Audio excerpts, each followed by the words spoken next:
once again to an episode of Bill Has Opinions, the holiday problem with a drinking show. I am Laura Lavoie, and I am joined, as always, by Bill Perkins, who has opinions. How are you, Bill?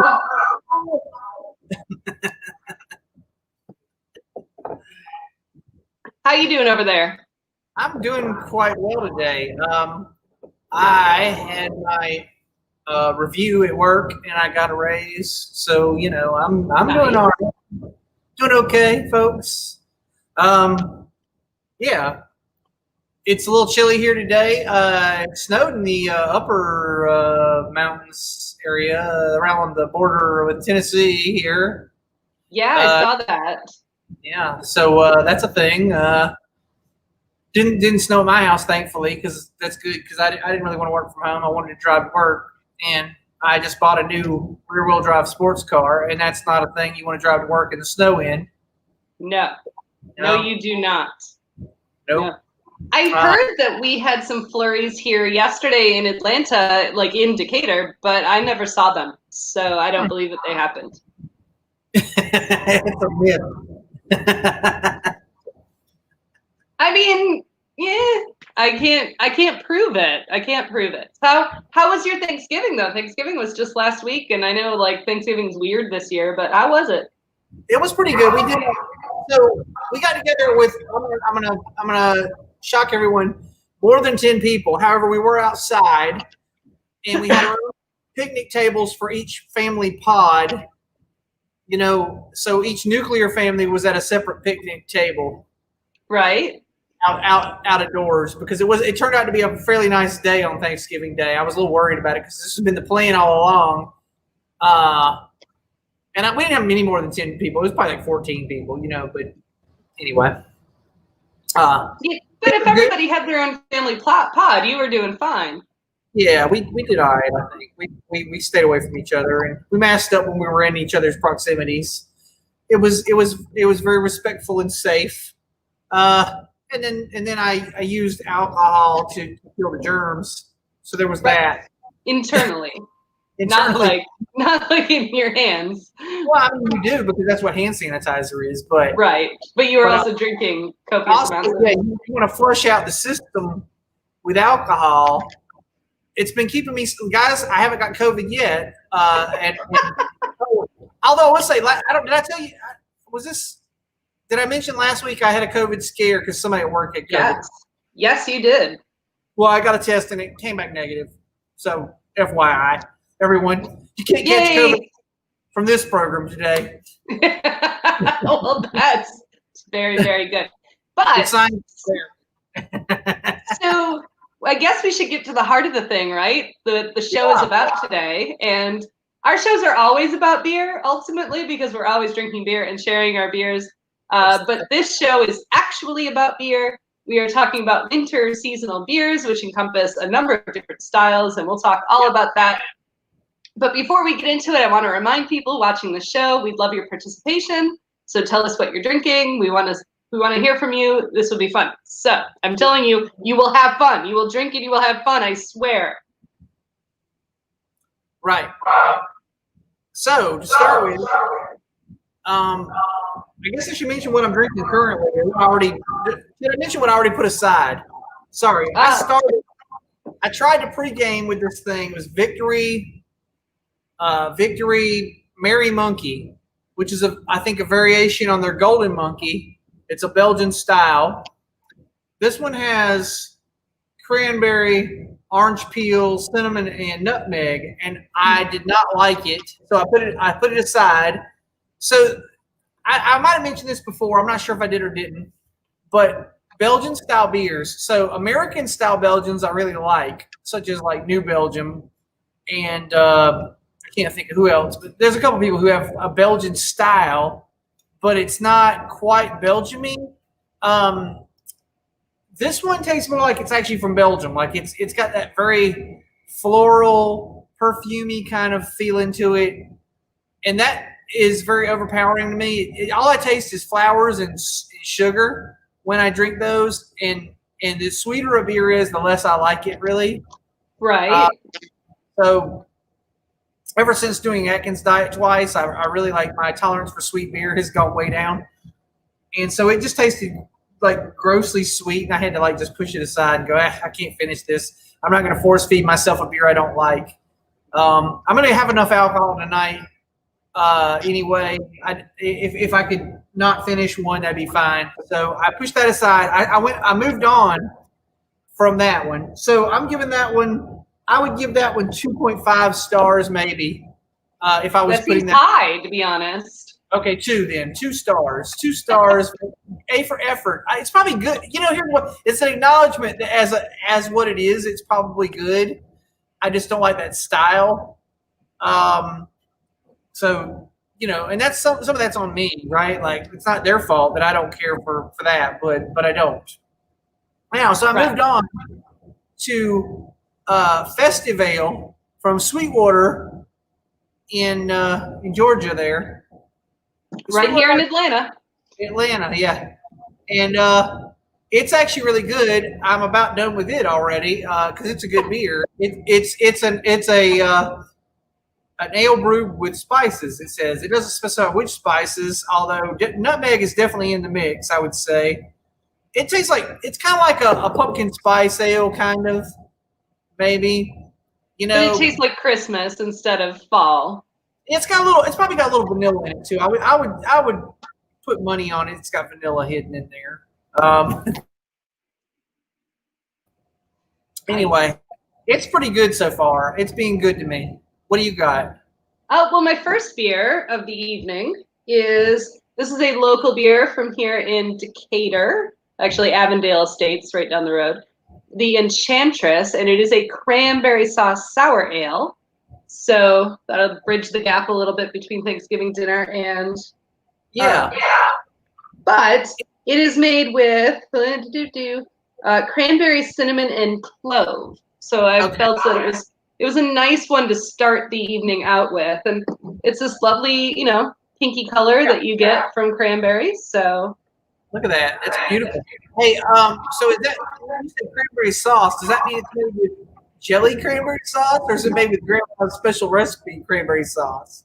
I think it's made with Grandma's special recipe. If I'm gonna guess. Also, fun fact: it is a lacto fermented sour ale, which means it is a cream sour. So it's got like a really nice creaminess to it, which they're known for, and they do a really, really good job with those. Now I'm very curious to get that glass, or at least a taster of. Well, would you just pass it across the panel, and I'll take a swig. Wait, hold on. We need to practice this. No, wrong way. This way. Here you go. We'll need to do this next time we're actually in the same room. We'll just do the split panel and then. But actually legit hand things to one another. So yes, everybody watching, if you've got a tasty winter beer, please share with us in chat because we would love to hear about it. Let's know what you got. Okay, so that being out of the way, what we're drinking now, do you want to get into what winter beers mean to me, or do you want to? Yeah, that's precisely what I want to do, Bill. It's like you almost know what the format is. It's almost like I read the outline before the show. So the monologue, as it were. Tell us about your winter beer experience. Well, so to me, the winter beers are. I think it's anything that's like seasonal for this, like a special seasonal beer that your favorite brewery puts out this time of year. And not just your favorite brewery, also your least favorite brewery. Sometimes I'll be honest with you, I've got a couple breweries that I'm not fond of in general, but I like their seasonal winter beers. And I make a beeline for those. And I had mentioned it, I guess, enough times to our friend Jay. I had mentioned to him that I don't particularly care for Shiner Bock, but Shiner's seasonal beers are a thing I love, right? And in particular, their beer Holiday Cheer, which comes out this time of year every year, it's like a peach and pecan. I don't know what peach is, but it's got peach and pecan, so it's very smooth. It's tasty, He went. I'm very intrigued. I've never tried it. Oh, okay. So it's it's in the $8 a 6 pack range. So it's kind of like you're slumming it a little bit if you're used to craft beer. And as far as the cost, I mean, Right. and it's available at your local, like you probably pick it up at Kroger or Ingles, or if you guys are somewhere else, I don't know, whatever your main grocery store outlet is. It's not something you have to go to the bottle shop for. Um, Right. it'll be like, as you get towards the weird section, like you go past the bud and the Yingling and all that, but then like you get that section that's kind of like the mid range stuff, like the Coronas and the Heinekens and that stuff. It'll be up in there somewhere, slightly better than macro, but not quite craft. That area. Right. Right. Yes. The mid-range beers, as it were. And it's like I said, I don't care for Shiner Bock, but I do like their summer beers and I like their winter beers. Actually, they have another pack. I was debating because they had another 6 pack. Shiner did, and it was a mixed 6 pack that had 2 s'mores porters and 2 pumpkin-y things, I think, maybe, and then 2 other, I don't remember what they all were, but there was a winter, I was like a winter ale or something also. And I was curious about that, but I bought the holiday cheer because I know that I like the holiday cheer, which tastes like a peach pumpkin pie kind of thing. I don't know. It's very tasty, kind of caramely, but not so caramely that I don't like it, because that's actually like, I mentioned before, browns that get too caramely, I don't care for them. This one's just enough. And I'll say this, the nuttiness of the pecan, pecan has like a little tiny bit of a bitterness to it that kind of offsets the caramely. Mm-hmm. Yes. So nut browns tend to be okay, even though I don't like brown browns. Yes. Yes. Okay. So real quick, I have to tell you about a beer that's actually at a local brewery here, and I know they only sell it on tap, so I couldn't have it. But do you remember the Stuckey's pecan log? Like this weird, candy, right? And it's like this nougaty, marshmallowy thing. Yeah, it's actually what we call divinity, which is most. Yeah, it's like, and then it's rolled in pecans, I believe. Yes, yes. So at the Stuckey's truck stops, which used to be off every exit when I was a child, every single exit in the world had a Stuckey's off of it. Right, right. So this brewery, Wild Heaven, here in Avondale Estates, did a Stuckey's pecan log brown, I guess. And I will tell you, I don't know if it's good, but I can't stop drinking it. Like every time we go there, we don't go that often, but they've only had it the last, this season, so we've been there a couple of times. And it tastes like pecan extract. But that kind of makes it good, because that's exactly what the candy tasted like. Like it's completely artificial. Huh. I can't say it's not. I don't think it's good, but I literally can't stop drinking it. It's bad in a weird way. It's kind of like how I like mango chutney from Indian restaurants. I don't really think I like it, but it's so fucking weird. I keep eating it. Right, exactly. Yeah, and it'll go away, so I won't be able to have it anymore after that. So I just keep drinking it, trying to figure out if I actually like it or not.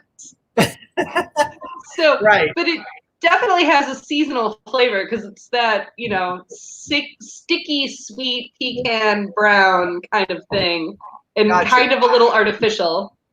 All right, it looks like you're finishing up a beer there. Are you about to open another one? I'm going to go ahead and crack open this one. This is Old Hickory out of Hickory, North Carolina. Mm-hmm. And this is their Christmas ale brewed with honey and spices. So the addition of honey there. Yeah, a little honey. So I'm on the fence about that, because that could make it too sweet and make me go, ugh. But we'll see. What are you doing now?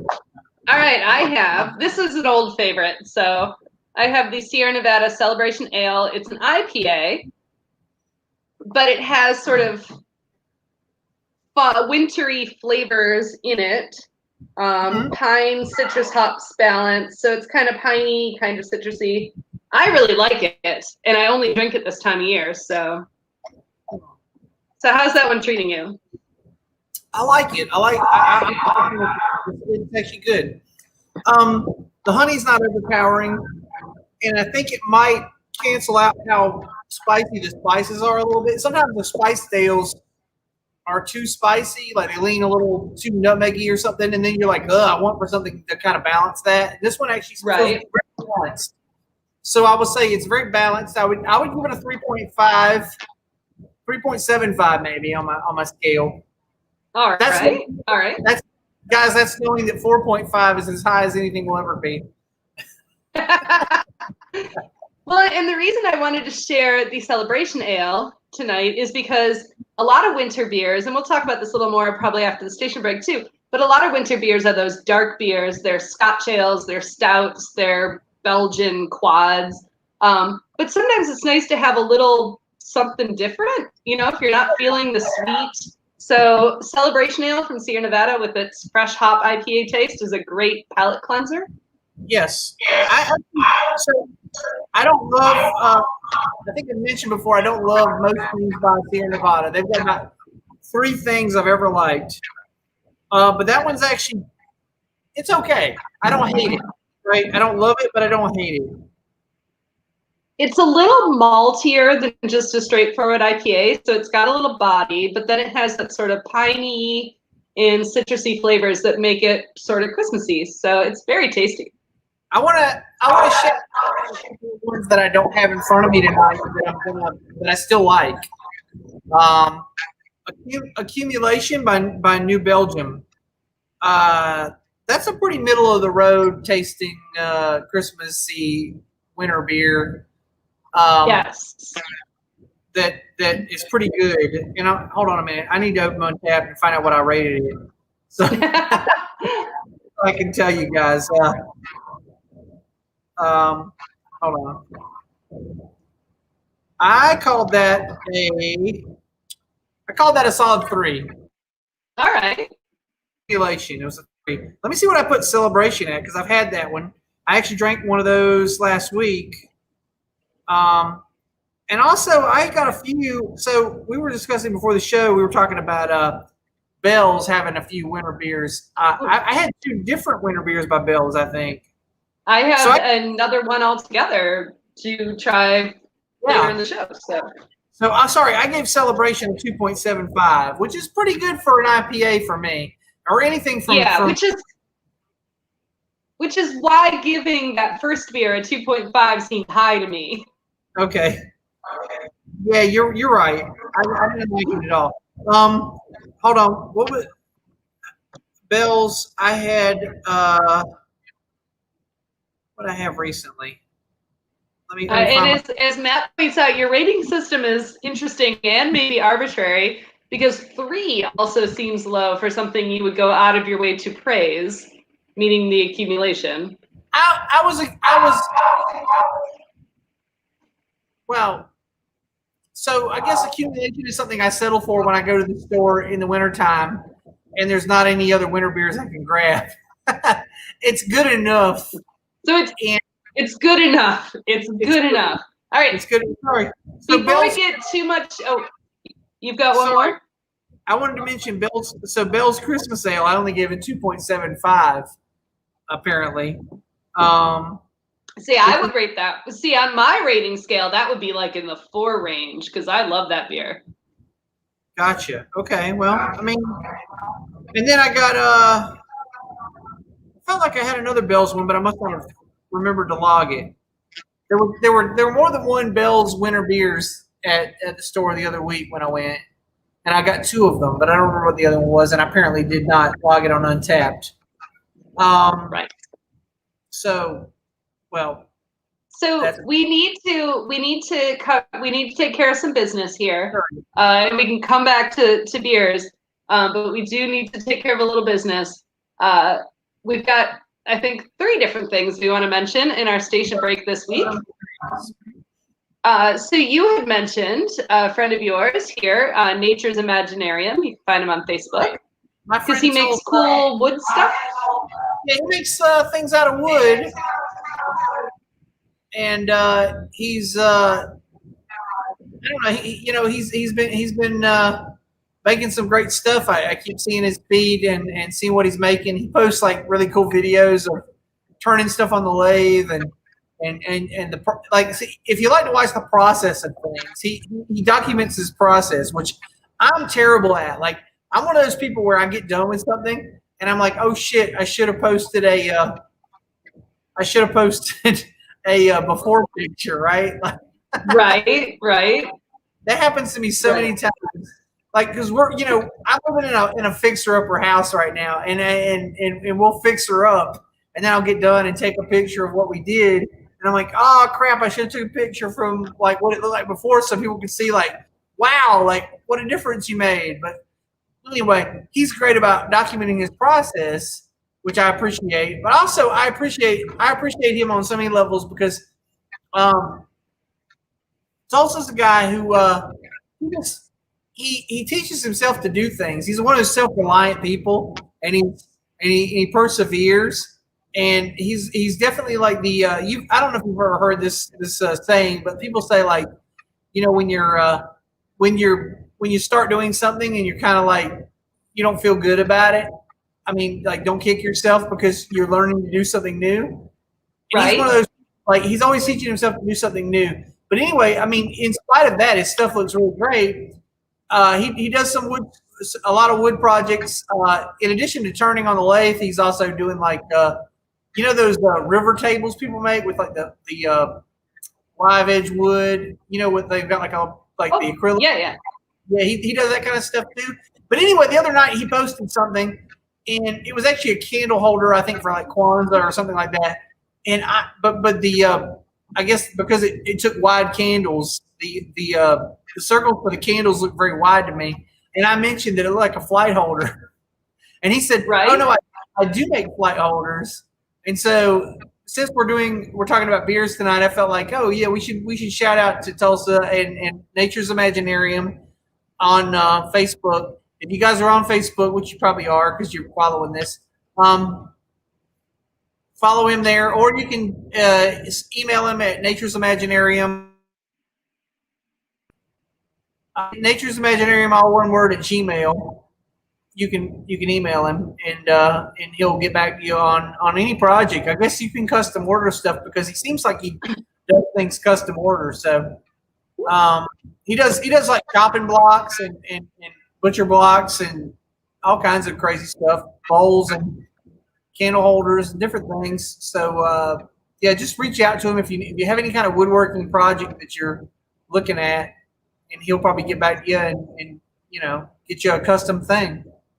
Nice, nice. And I wanted to give a really quick shout out to, I'm wearing their shirt today, Mele Kalikimaka, the Tiki Bar here in Decatur, Georgia. So if you find yourself in Decatur, they are doing their Christmas pop-up or their holiday pop-up right now. So lots of holiday-themed tiki drinks, and they've got their food menu right now is fancy hot dogs. And we have already tried them. They are delicious, and they are doing social distancing very well, and have lots of outdoor space. So definitely check them out. And we have one more real quick shout out we have to do, only because Matt and I have played host to the team at Geek Orthodox. And so promotional consideration has been provided by Geek Orthodox because they brought this beer that I'm going to drink later in the show. So thank you for actually buying me some beer. And so I will shout out to you on the show. All right, that's that. That's all the business we need to take care of. So let's talk about some more beer.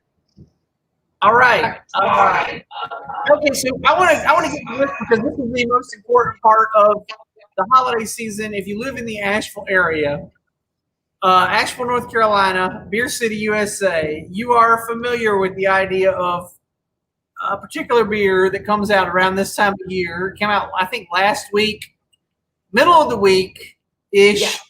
Yeah. It's called Cold Mountain by Highland Brewing, which Highland Brewing was the flagship brewer that kicked off the whole beer renaissance in Nashville, North Carolina. I actually don't love everything Highland makes, but I do actually have a soft spot for Cold Mountain, which is their winter beer, their holiday beer. It's actually something I do look forward to in spite of my not loving everything they do. And I usually make the trek out to try and find, and I would say every year thus far that I've lived in Nashville, I have wound up with a 22 or at least 22, probably 2 or 3 of Cold Mountain. And I also usually drink a few pints at the local places. This particular year, so it came out, I want to say it came out like the Thursday prior to Thanksgiving, maybe? That sounds about right. I think so. Yeah. Or something like that, or maybe the Wednesday. I don't know. It came out sometime the week before Thanksgiving, and I haven't, being a working schmo, I didn't get out to grab it. Last year I was actually working for a grocer, and I was aware because I was friends with the person who was the category manager for beer and wine, and she told me what day it was in the store, and I ran over there and grabbed 2 bombers of it. Right. And I swear, this was funny. Like last year, I do remember this. I ran in there and I grabbed 2 bombers of it, and then somebody saw me checking out with it. They said, "Hey man, where'd you get that?" And I was like, "I got it right over there." But like, I swear to God, like there was like 1 case left when I grabbed it. So you're probably out of luck. And that's how it goes with the old Cold Mountain. It's like it's here and it's gone. I actually bought. So here's the thing: I bought a couple bombers of it one year, and I actually had somebody offer me some crazy money because I kept one of them for a few months, and somebody in the middle of the year offered me like some crazy money to part with the one I had. And I actually would have parted with it, but then something happened and we just didn't get up. We just didn't, like, our schedules didn't align and we didn't get up. And so I didn't make my crazy bank off that. and so it sat in the trunk of my Miata an entire summer. And it sat there all year. Okay. It sat in the trunk of my Miata. It got hot and it got cold and it got hot and it got cold and it got hot and it got cold. And I went over to Matt and Laura's house. I think that winter when they bought the next year's Cold Mountain. No. That's not what happened at all. Because so real quick, I need to interject that every year Cold Mountain is completely different. They start with the same base, but they always do a different recipes. So you have different flavor profiles. Sometimes it's very vanilla heavy, sometimes even a little raspberry. So they're always different. So you can tell one year from the next, which is part of the reason why people it's like Cabbage Patch Kids, like why people are climbing of each other to get them every year. So your Miata bomber, we happened to have the same year, that previous year, still in our refrigerator. We never finished, we never drank it. So it was the exact same vintage, the exact same flavors. Right. So we wanted to test. It was 2017, let's say, right? Like, yeah, sure. Yes. For the sake of argument.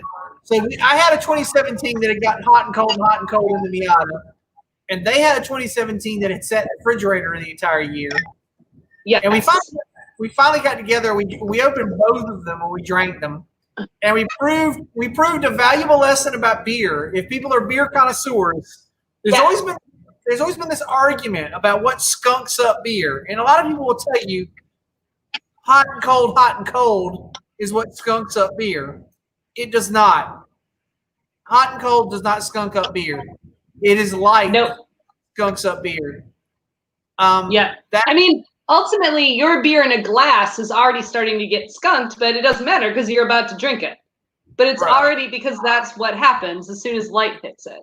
Right. But my Miata hot and cold 2017 Cold Mountain tasted exactly the same as their Cold Mountain. Refrigerated aged. Exactly the same. We learned a valuable lesson about what skunks up beer. And the next time somebody tells you, "Oh, hey, don't let that beer get hot and cold, it'll get skunked up," you can be like, "That's bullshit, man. It's not true." We did a MythBusters style experiment on the process, so we can tell you, just like Adam Savage and Jamie, what's his name, we can tell you that is not true. Right.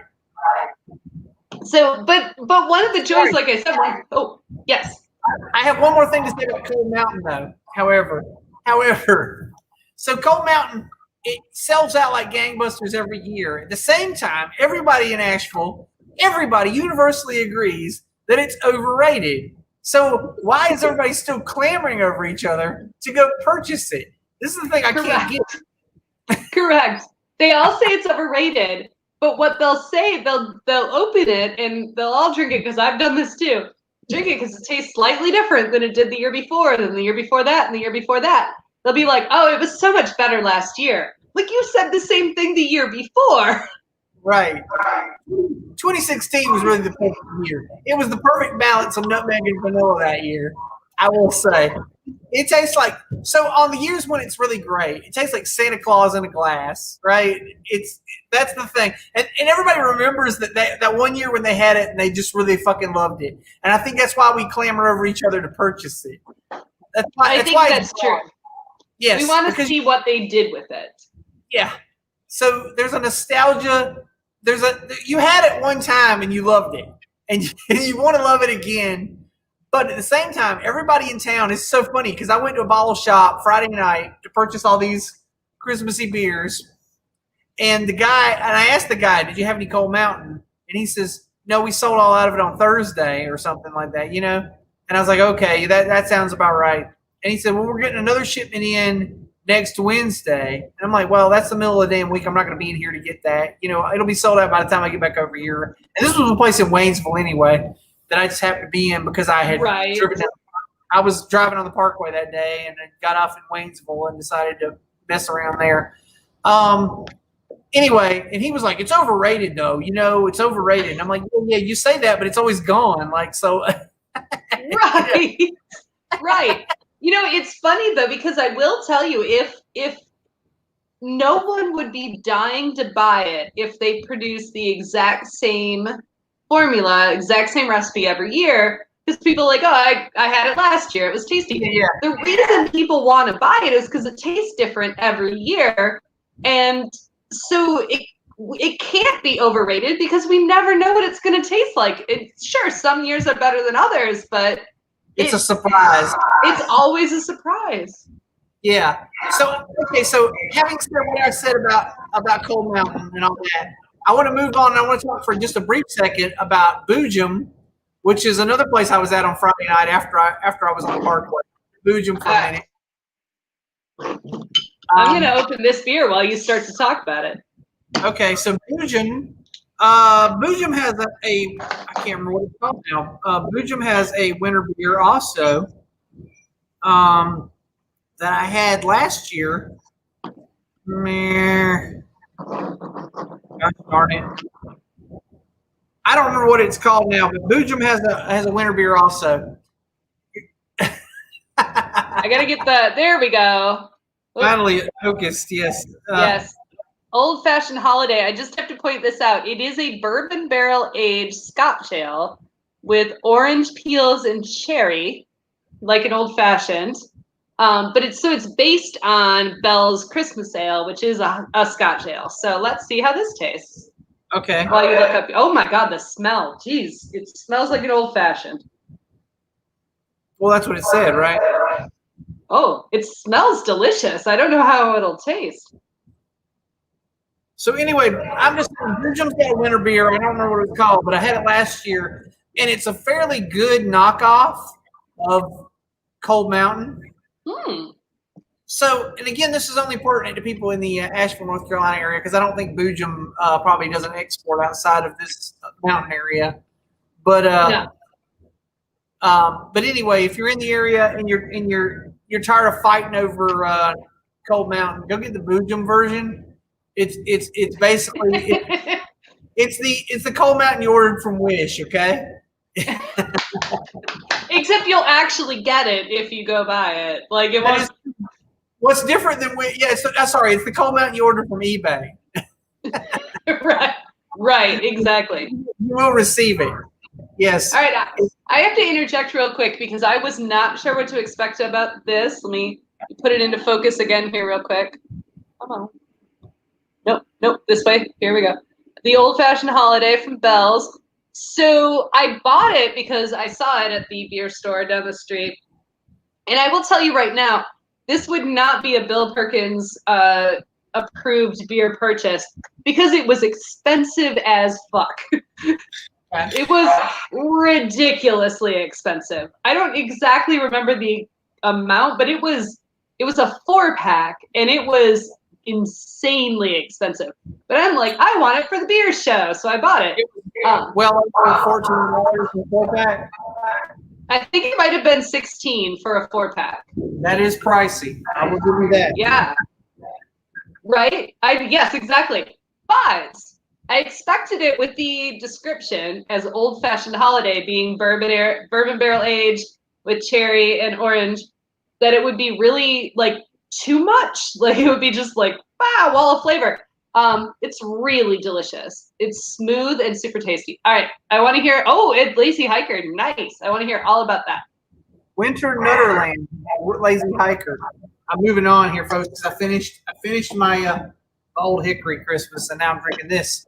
Let's see what it is. So it says, it said on the can it was an ale brewed with hazelnut and vanilla beans. So I expect it's going to be a little like road hazelnut, which I love. Oh, yeah. With a hint of vanilla. It's pretty tasty. I gotta say, it's smooth. It kind of, here's what it tastes like. It kind of tastes like a mix between, like if you mix half a glass of Coca-Cola and half a glass of Dr. Pepper together, and then a little bit of alcohol's hidden in there somewhere. But also beer, right? Also beer, right? So this is really tasty. Wait, can we cheers? Can we do that? Well, cheers. Clink. This way. Cheers. Clink. Hold on. No, I am pleasantly surprised by my ridiculously expensive beer purchase. It is incredibly tasty. So just gonna say that I will not be able to drink this whole thing right now. Why topic of things to replace Cold Mountain with? Because because Cold Mountain is impossible to get. Aside from the Boojum, which is trying to be Cold Mountain but not quite, there is also this, which I'm not going to drink tonight because I think Laura's going to drink one, maybe. I am, but we have them. The Ninja Bread Man from Asheville Brewing Company is a very good. So it's Asheville Brewing Company's Ninja Porter, but with a hint of gingerbread kind of thrown in there. Yeah. And other spices. And this one probably also varies a little bit from year to year, but and they make several variants on Ninja Porter. They have a Valentine's version, the Love Ninja. The Love Ninja, yes, they do, which has, I think, raspberry in it. This one is it's gingerbread flavored. I think it might also have some plum, which gives it a little depth. But it is, the reason I'm saving it to last is it is one of my very favorite beers. And as much as I want to stand in line for a Cold Mountain, and I will throw down for this. Like, if I can get a hold of some of this, like this is like trash. This is actually good though. It's equally good, I would say. It's consistent. It's almost it's what you're saying. So this is the same beer every year.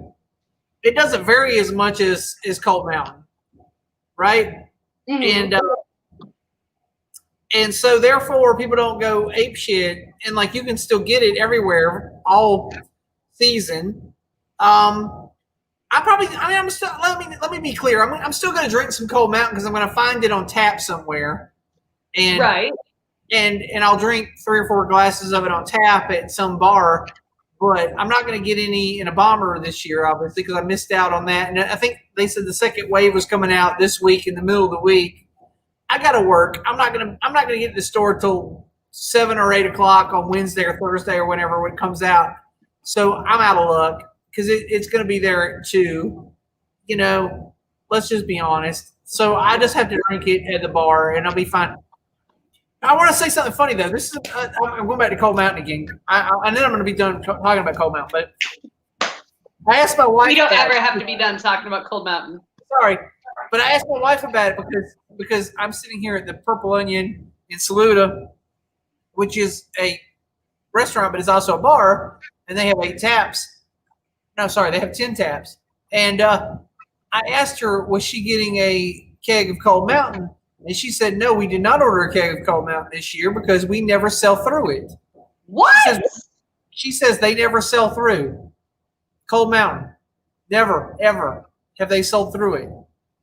I am shocked because if I see it, there's a local bar right down the street here in Decatur that has it every year, and I go and make sure I drink all of it. I know, and I know which bar you're talking about because I know which bar gets it. It's Marley's Irish Pub.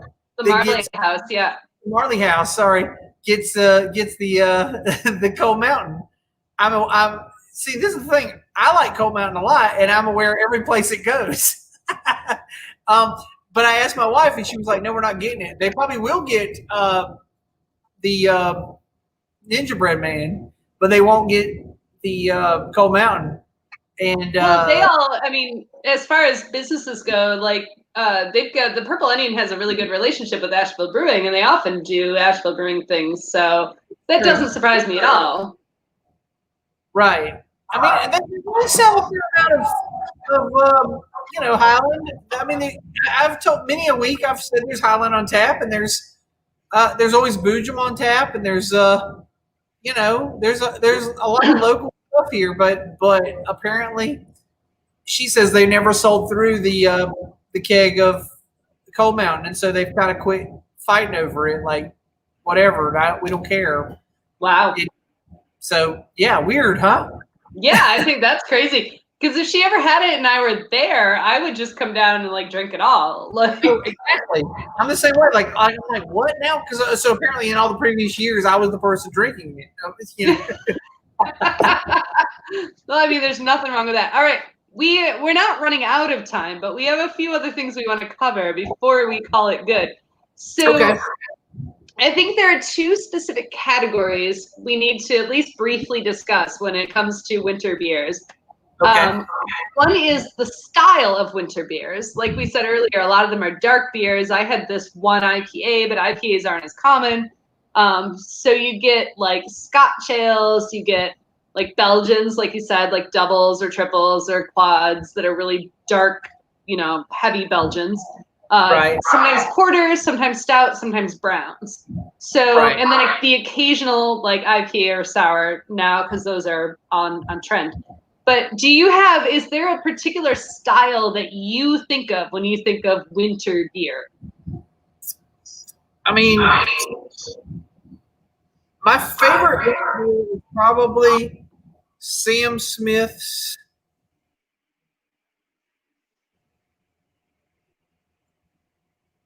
And I don't know what style that is considered. I don't have my phone, but I usually have my phone. Why don't I have my phone?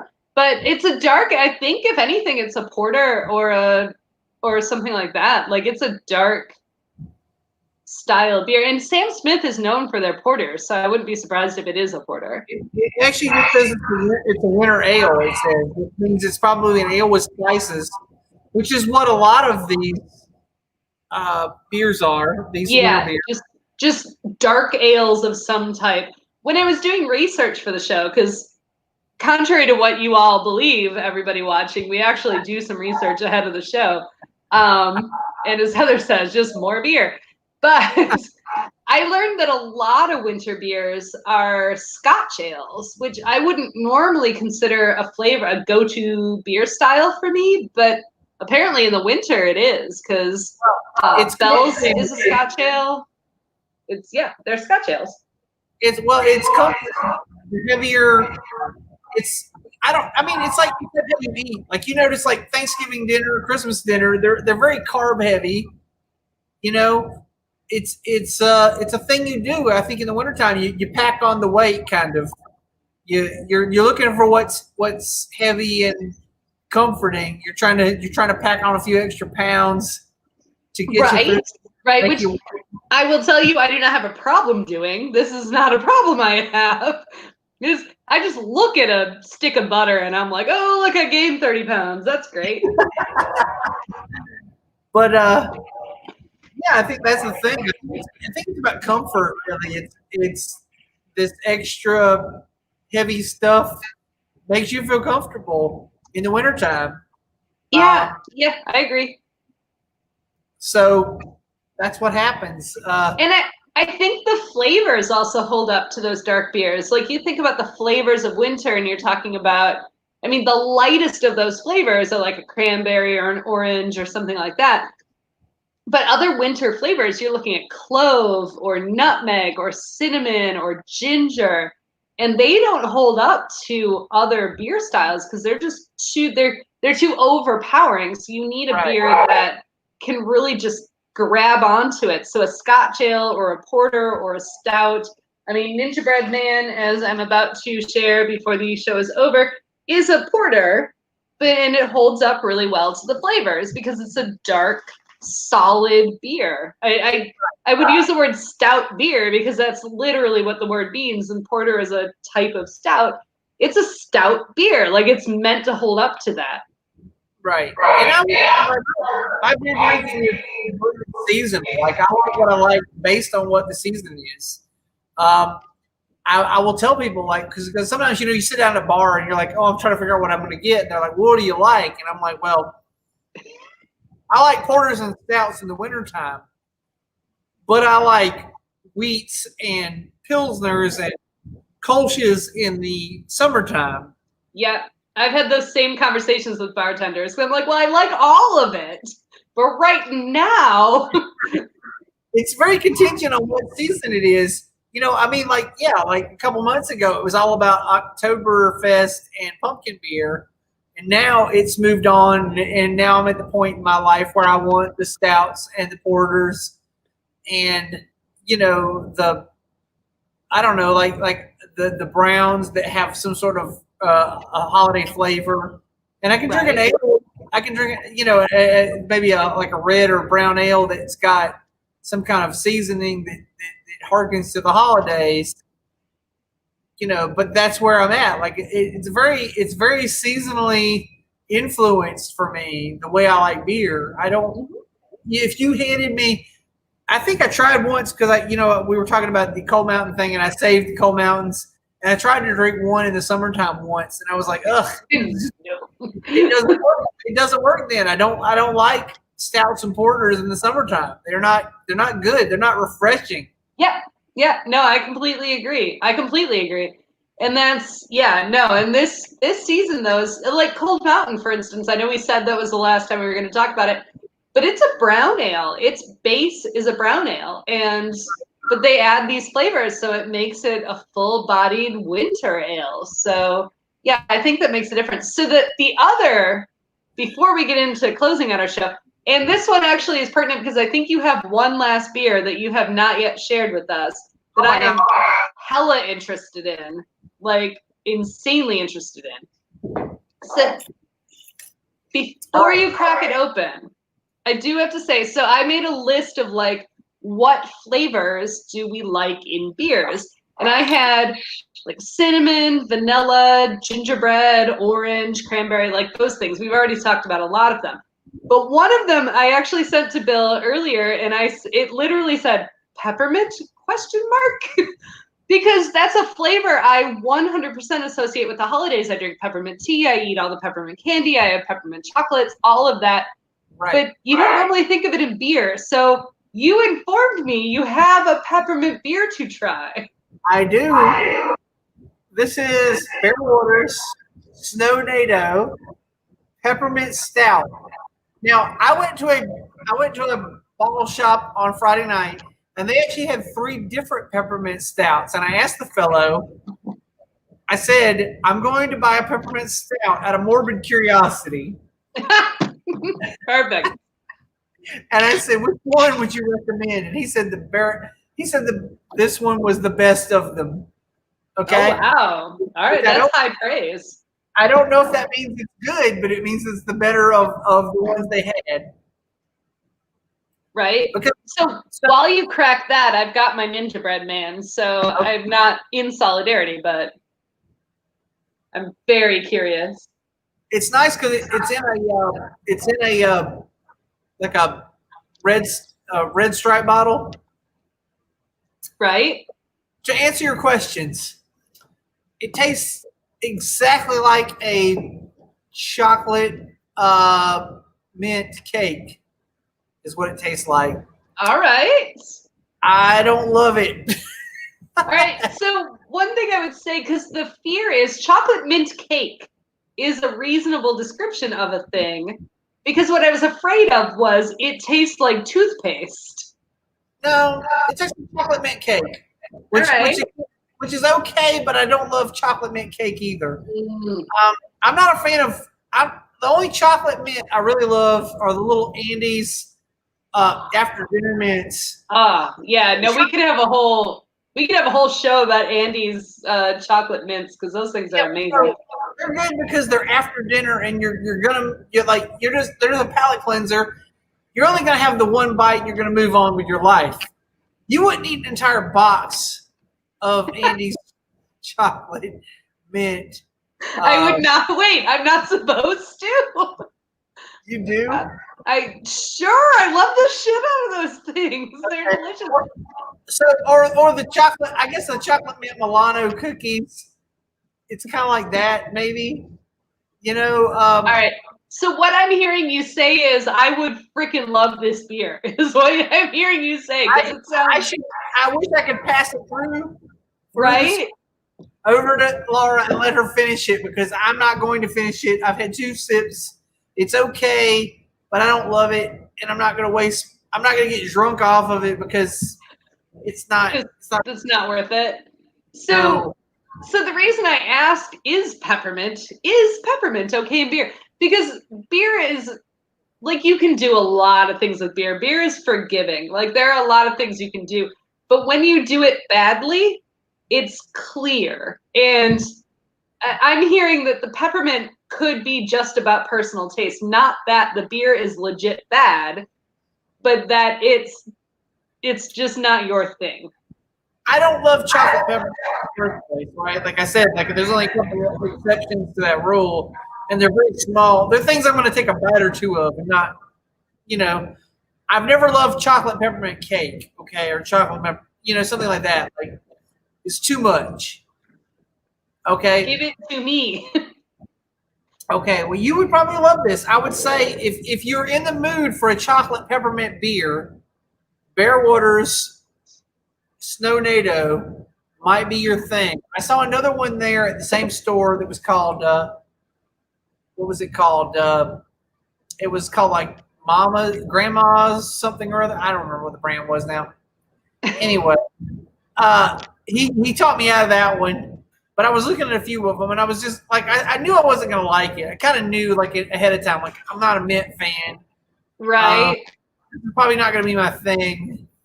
But I was like, out of curiosity, which one of these chocolate peppermint stouts would you recommend? And he said, go with this one.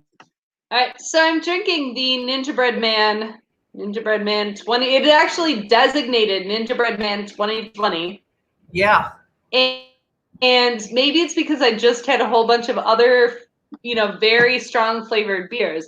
I'm not saying I do not like it, but it is not hitting me with the same nostalgia it has in previous years. And it may be that I had a sour, a stout, and an old-fashioned style beer first. Maybe I should have started with the Ninja Bread Man. But it's certainly a tasty beer. I will never argue that. Right. I think Ninja Bread would be one of those ones. It's almost a dessert beer, I would say. Which is why I saved it till last. Right. But at the same time, a dessert beer sometimes is like you've taken a little bit of a break. Yes. And you come back to the refrigerator at 10 o'clock at night and you get yourself a dessert beer. I've actually got a Wells banana bread beer. Oh, yeah. In my refrigerator at home that I'm waiting for the perfect night for, Also Southern Tier's creme brulee, which I think comes out about this time of year, is It a does. pretty good. I hate that beer with a passion, but I understand why it has a cult following. Because it's too much. Like, it's way too much for me. Right. But it's a good dessert beer. And again, with a dessert beer for me, you've got to have taken a break from food and beer for about 2 hours. Come back around 10:30 at night. Pour yourself that sweet, very very heavy beer, and enjoy it after you've let all your other meals and alcohol settle, kind of. Yes. Yes. It's tasty. Did I? Sorry, I just wanted to make sure I didn't have something else I wanted to cover that I had in my lists. I don't think. No, actually, I think you covered all of them that I have written down. Swell.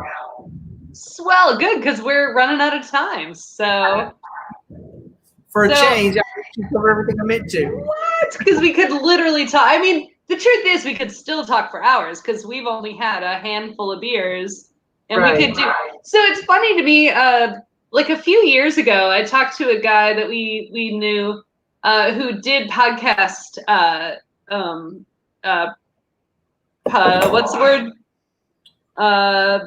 What I do, engineering. He engineered podcasts. I have been drinking, as you might imagine.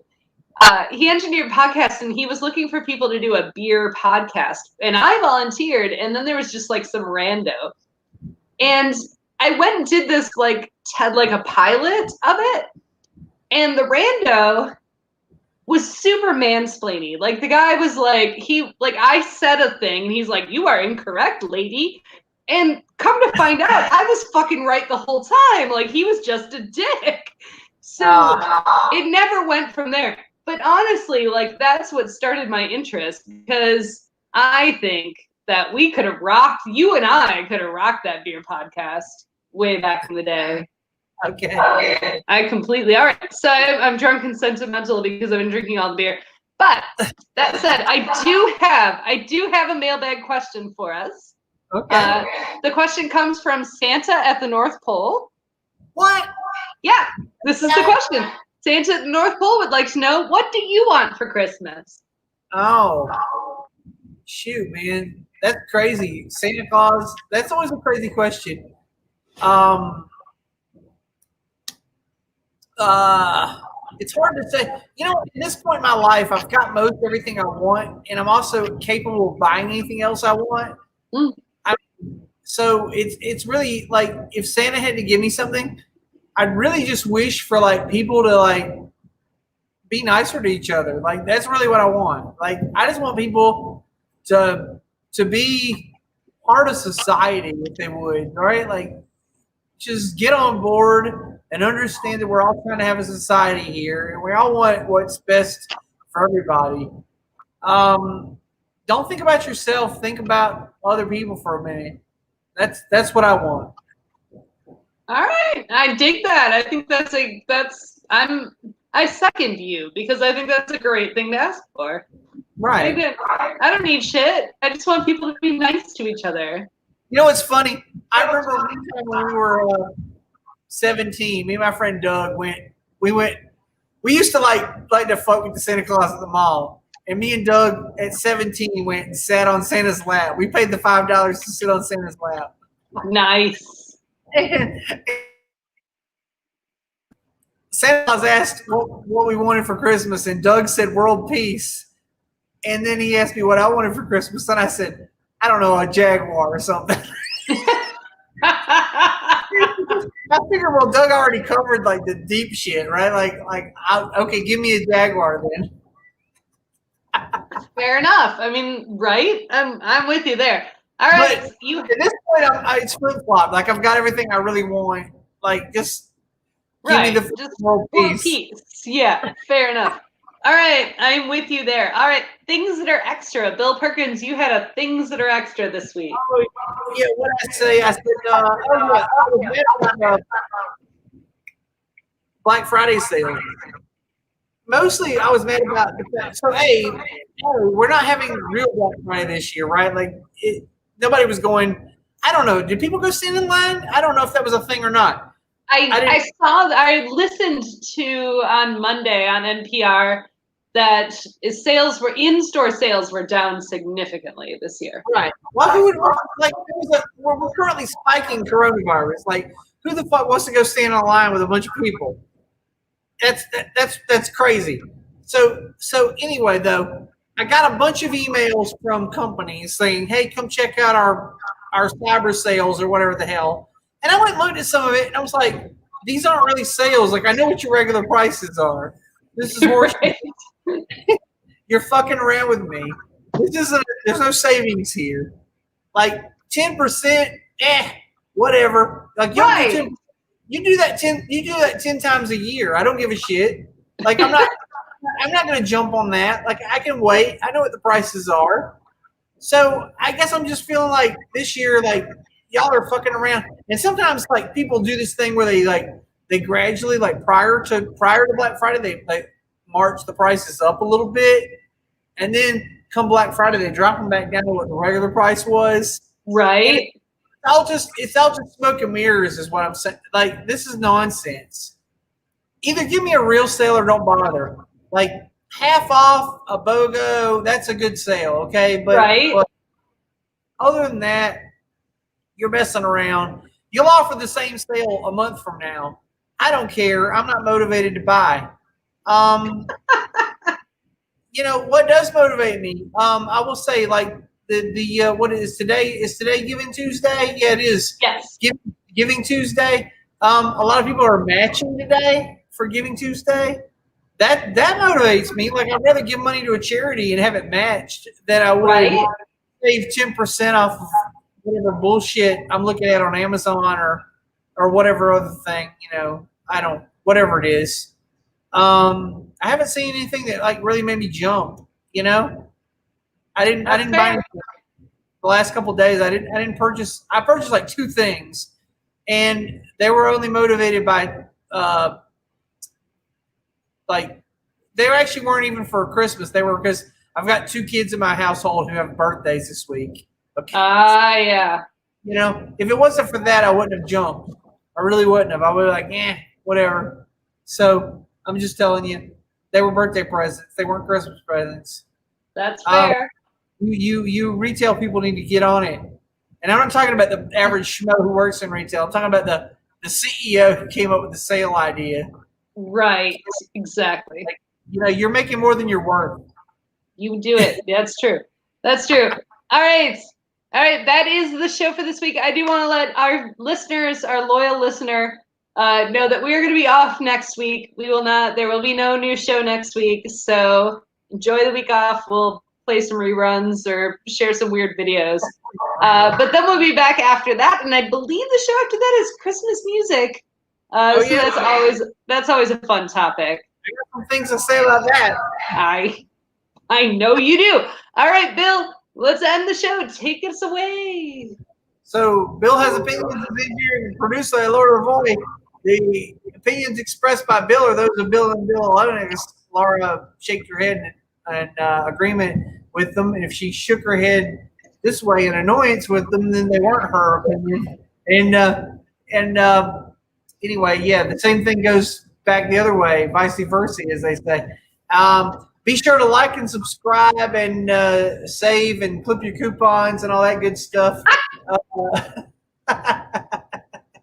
Be sure to patronize our sponsors, if you will. And if you're following us on YouTube, which is a weird thing because I don't know. But anyway, if you are following us on YouTube, do whatever they do on YouTube. And leave a nasty comment below. Call me some slurs or something, you know, and tell me how good music back in the 70s was compared to today. I guess that's what they did. Yeah, that is one of the things they do. Yes, I agree. Yeah. All right. So, all right. Have a good week, and we'll catch you in 2, I guess. We'll catch you in 2 weeks. All right, everybody. Enjoy your holiday season. We'll see you soon. All right.